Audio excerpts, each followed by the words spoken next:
While with college, it was interesting how I ended up selecting the program that I got into. In 1969, if you think about it, programming was pretty much not even a common topic.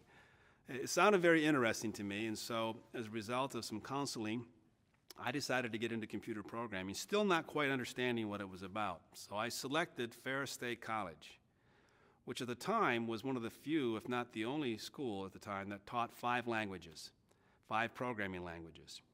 So I attended Ferris State, and upon graduating with the 5 languages that I had learned over those 4 years, I went to work for the Department of Treasury in Lansing. And I worked there for about 4.5 years and was involved in the financial applications for the Treasury Department.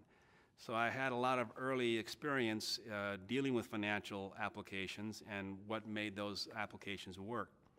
I then left and went on to work for CompuWorks Corporation in Southfield, Michigan as a programmer, and once again was deployed to Ford Motor Company, where I worked again in a financial environment. Wasn't real happy with the idea of working for someone, I guess, for the rest of my life, so I elected to start doing some programming work for a physician who was looking to have a laboratory reporting system developed, which I developed, and upon completion, there became a need to develop a medical billing application to be able to submit claims to the insurance companies. So I went ahead and completed that and wrote the code for that. And it was upon completion of that process that it looked to me like this might have some potential for selling it to other practices.